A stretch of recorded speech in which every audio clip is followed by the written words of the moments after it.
안녕하세요. 역사 탐구가 홍법 박익순과 함께 떠나는 역사 산책 시간입니다. 오늘은 임진정유 양난시 천민으로 용맹을 떨친 충무공, 정충신 장군의 일대기를 알아보는 역사 산책을 해보기로 하겠습니다. 정충신 장군은 1576년 광주광역시 향교동에서 태어난 노비 출신으로 17세부터 광주 목사권율의 휘하에서 노복 역할을 했습니다. 1592년 임진왜란으로 조국의 운명이 풍전등화일 때 정충신은 어린 몸으로 권율의 장계를 대나무 속에 감추어 2천리나 되는 적진을 뚫고 선조 임금께 전달했습니다. 장계에는 호남 지역의 전투 상황이 상세히 기록돼 있었습니다.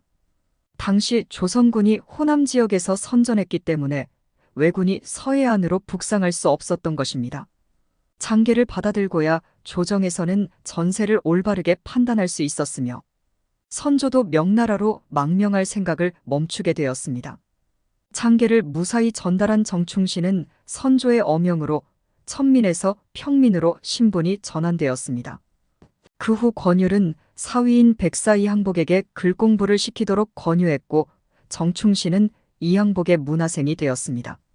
이항복은 어린 노비에게 충신이라는 이름을 지어주었고 무과에 급제하여 무관이 된 이후에는 명나라의 구원군을 도와 평양탈환과 한양탈환에도 많은 공을 세웠습니다.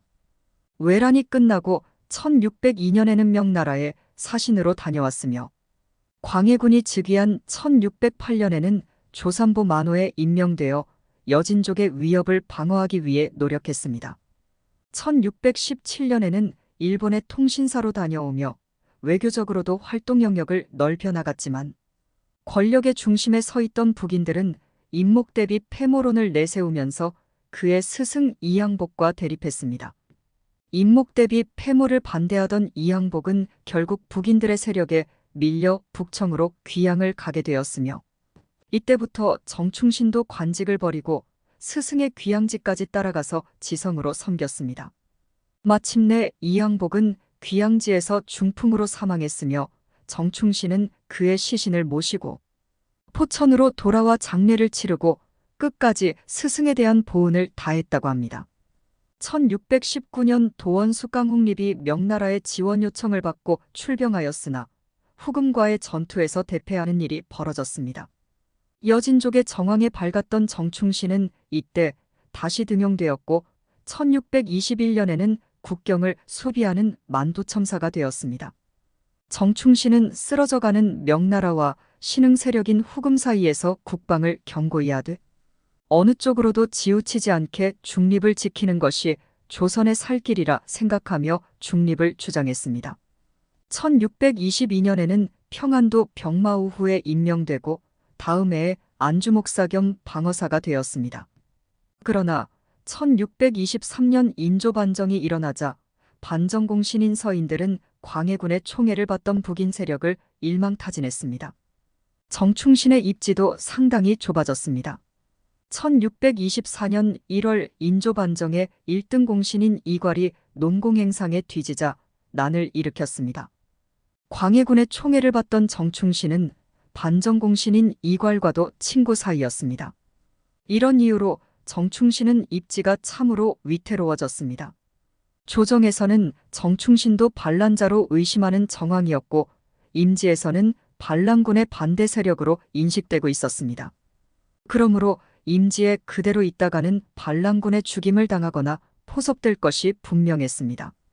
결국 정충신은 성을 버리고 탈출하여 황해도로 후퇴한 도원수의 휘하로 들어가 이괄군과 반대편에 섰습니다. 반란 초기 정충신은 남이흥과 함께 황주에서 이괄과 대적했으나 1만 2천이나 되는 대병력을 거느린 이괄에게 대패하고 맙니다. 하지만 정충신이 남이흥과 함께 2천명의 병력으로 야밤에 이괄군을 기습하자 이괄의 병사들이 탈주하면서 지휘권이 와해되고 한양을 점령한 지 2일 만에 이괄의 난은 평정되었습니다. 정충신은 반역자인 이괄의 친구였음에도 그를 제압한 공로로 평안도 병마절도사 겸 영변 대도호부사로 승진할 수 있었습니다. 1627년 정묘호란 때는 부원수로 임명되어 여진족과 화친을 맺고 금나라군을 철수시켰습니다. 1633년 금나라가 조공의 증가를 요구하자 조정에서는 후금과 단교하려는 움직임을 보였습니다. 정충신은 후금과의 화의를 주장하며 금나라와의 단교에 반대했습니다. 그러다 조정의 미움을 받아 당진으로 유배되었다가 후에 장현으로 다시 유배된 뒤 풀려났습니다. 1636년 3월 그가 우려한 것처럼 조정에서는 청나라를 배척하는 주전론이 득세하여 청과 단교하는 사신을 보냈고 이것이 후일 병자호란을 촉발하는 계기가 되었습니다. 병자호란이 일어나기 직전 병세악화로 관직에서 은퇴하여 그해 5월 61세의 나이로 사망하였습니다. 부원수의 직책을 가지고도 워낙 청렴하게 지내 숙종대에 이르러서는 후손들의 가세가 몹시 기울어 정충신의 사당을 세우고 충무라는 시호와 후손들을 승진시키라는 왕명이 내려졌다 합니다. 지금까지 천민 출신으로 선조의 총애를 받으며 임진정유 양난시 만흥공을 세운 정충신 장군에 대한 역사 산책을 해봤는데 다음 주에는 항해 출신으로 조선의 귀화해 조총의 제조 등 만흥공을 세운 김충선의 일대기를 고찰해보는 역사 산책의 시간을 갖기로 하고 여기서 마칩니다.